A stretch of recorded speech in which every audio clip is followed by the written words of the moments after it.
कर्जदारांना मोठा दिलासा मिळालेला आहे। रेपो रेटमध्ये 50 बेसिस पॉइंट्सची घट झालेली आहे। आरबीआय कडून सलग तिसऱ्यांदा व्याजदरामध्ये कपात करण्यात आली आहे आणि आरबीआय कडून रेपो रेट 6%वरून 5.5% आलाय।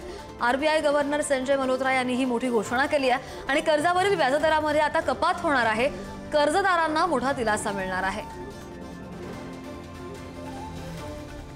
महत्त्वाची आणि मोठी बातमी आपण पाहतोय। कर्जदारांना खूप मोठा दिलासा मिळणार आहे। रेपो रेटमध्ये 50 बेसिस पॉइंट्सची घट झालेली आहे। आरबीआय कडून सलग तिसऱ्यांदा व्याजदरामध्ये कपात करण्यात आली आहे आणि या संदर्भात आपण अधिक बोलूयात। अर्थतज्ञ अजय वाळिंबे सर आपल्या सोबत आहेत। सर, खरोखर कर्जदारांना मोठा दिलासा म्हणावा लागेल। रेपो रेटमध्ये 50 बेसिस पॉइंट्सची घट झालेली आहे।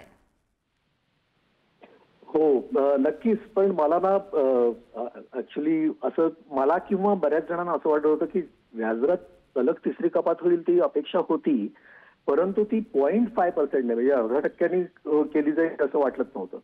पण ते तेवढं धाडस आपल्या गव्हर्नरने दाखवलेलं आहे आणि मला असं वाटतं याचं महत्त्वाचं कारण म्हणजे सध्या जी म्हणजे इन्फ्लेशनचा रेट जो कमी झालाय सरकारच्या मते आणि अर्थव्यवस्थेतली जी काही सुधारत वाढ झाली आहे त्यामुळे ना आपले लोन्स जी एसएमई सेक्टरला लोन्स जास्त देता येतील, डिस्ट्रीब्यूट करता येतील, तसंच आरोग्य सेवा आणि कन्स्ट्रक्शन यांना सुद्धा एक बऱ्यापैकी आधार मिळू शकेल।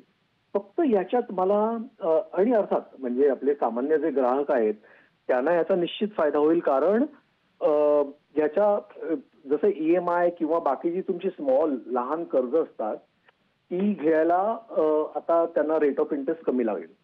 परंतु याच्यामध्ये एक धोका मात्र मला निश्चित वाटतो, तो असा की सध्या म्हणजे जे नॉन परफॉर्मिंग असेट किंवा आपण अनुत्पादित कर्ज याचं प्रमाण जे वाढतंय रिटेलमध्ये ते त्याच्यावर नियंत्रण आणणं फार महत्वाचं आहे।